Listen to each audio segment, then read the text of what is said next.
1939 to 1945. World War II.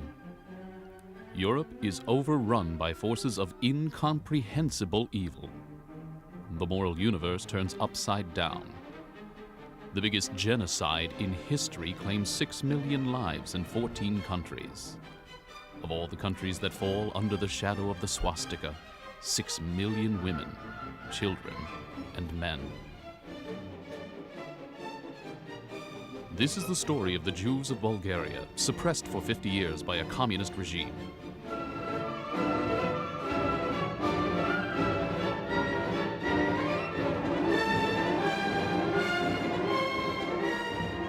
In the summer of 1940, both the Soviet Union and Germany seek an alliance with Bulgaria. Unable to remain neutral, Boris III chooses Germany to keep German troops from occupying his country and to ensure economic survival. As a result of the alliance, Boris must initiate anti-Jewish policies. The king's decision to side with Germany is embraced by a small fascist minority, led by Prime Minister Bogdan Filov and his key ministerial subordinates. One of them, Alexander Belev, an ambitious young lawyer, drafts a series of anti-Semitic laws, patterned after the Nazis' racist Nuremberg laws.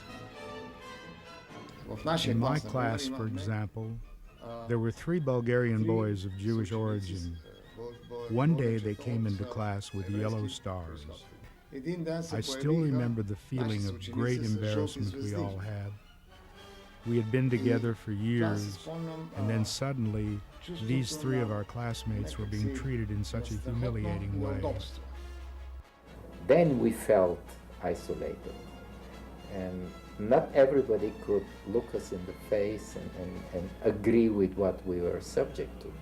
We didn't have access to the culture in Bulgaria because after curfew we couldn't go to the opera, the concerts, or everything else. I mean, that started after 8 o'clock at night. We had a special curfew. We couldn't go shopping or go out of our houses before 11 o'clock. We couldn't work. My husband was in a labor camp and my daughter was only 3 years old.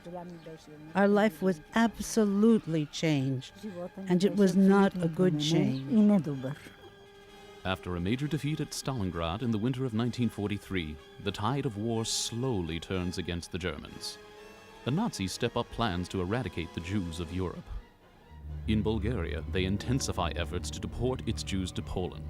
Adolf Eichmann sends Theodor Dannecker, a final solution specialist, to Sofia. In less than 2 months, Dannecker and Alexander Belev draft a secret deportation contract.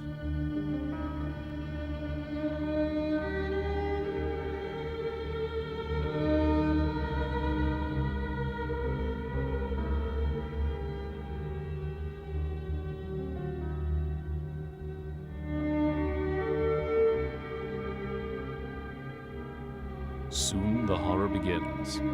From the territories of Thrace and Macedonia, recently ceded to Bulgaria by the Germans, 11,000 Jews are sent to the Polish death camps. They don't have Bulgarian passports. They're still Greek citizens. Only 12 of them survive. Shortly after, Dannecker and Belev set in motion their plan to deport all Jews from Bulgaria. But this plan is far too ambitious to be carried out in secret.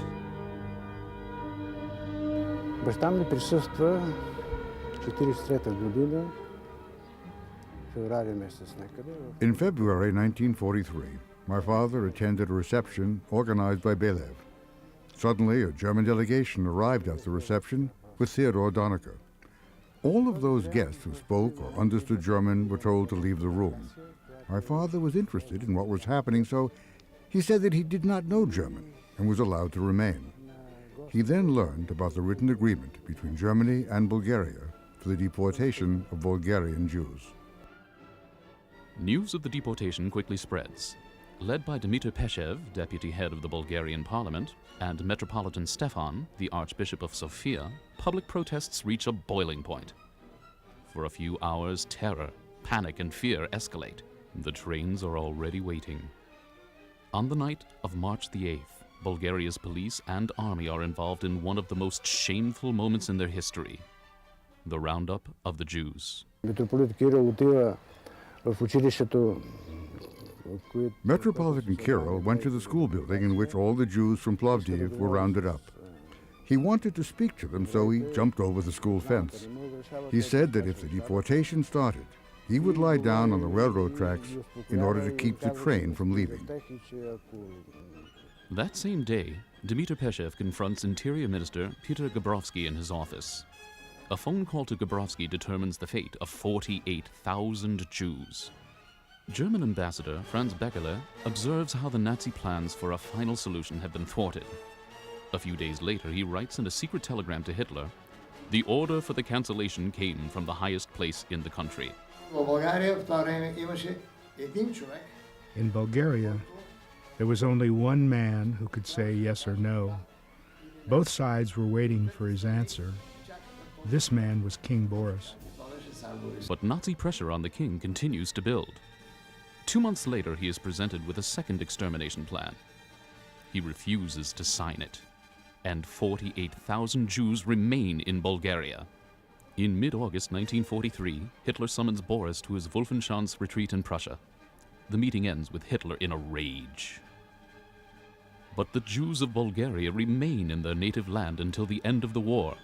No one is sent to the death camps of Poland. Historians can debate who is most responsible for saving the Jews. We are talking of one country which did not allow the deportations. This was the only country in Europe which saved its Jews while suffering hard times. I, as a man who was saved from the Holocaust, do not care if the king saved me because the Russians were at the gates. To me, it is important that he did it. I would not say he was the main factor which saved us. There were also the protests of the Bulgarian intellectuals and the delegation from Kostandil. Our saving was not accidental.